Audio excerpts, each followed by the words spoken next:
In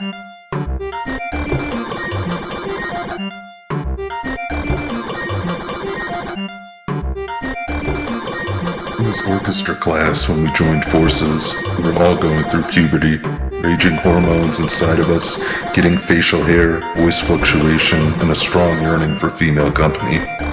Whether we wanted to admit it or not, we were all nerds. Most of us wore glasses, enjoyed Harry Potter, Naruto, and Pokemon on the Game Boy and Nintendo DS long before Pokemon Go, apps, and iPhones. Hell, one of us even looked like Harry from the Gauntlet of Fire movie. But despite all of that, we were a squad that played music. 2 on violin, 1 on cello, and the other on a big-ass double bass that was bigger than him. We loved when Miss Eggson made us play as a whole class because our band would disperse. But when we had free time, we always sit together, practice some songs, and talk-ish like most bands do. Though our band was short-lived, it felt like we were a band of brothers who looked out for each other. There was never a time when we didn't make each other laugh. Class always took place on the school stage in the auditorium, so it constantly felt like we were performing for an audience. I especially felt good about our crew because I felt a radiant sense of belonging. I felt like I could be myself around these guys. Other kids would always snicker or tease me in other classes, but orchestra was a place for me to bloom with friends I could relate to. 6th grade was hell of a lot easier to bear when I met these guys.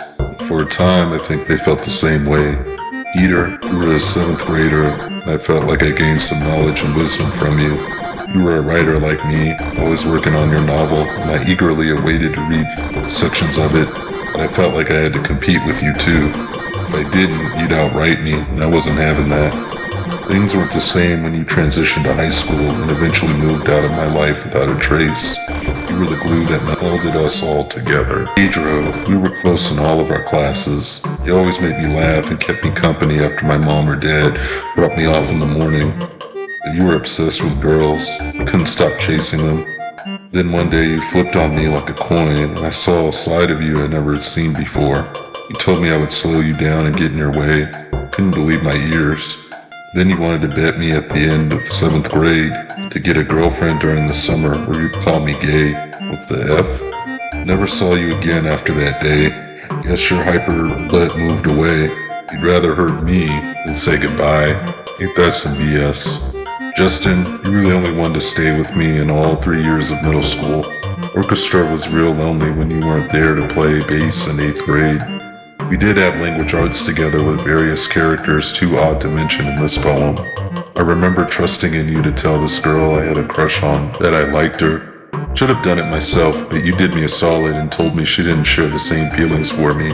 Forget her. We all went our separate paths into manhood. Though the music didn't keep us together or bring us back like the Beatles, Jonas Brothers, or Queen, picking that orchestra class was one of the best decisions I ever made. We were just 4 guys making music and enjoying each other's company, getting through puberty together. Kinda wonder, if we hadn't separated, would we still be close today? Would we catch up at a McDonald's or Starbucks? Though I don't drink coffee and reminisce, maybe even play again for old time's sake. The 4 homies dispersed for good. I wish you all the best in your individual endeavors and a wonderful, blessed life.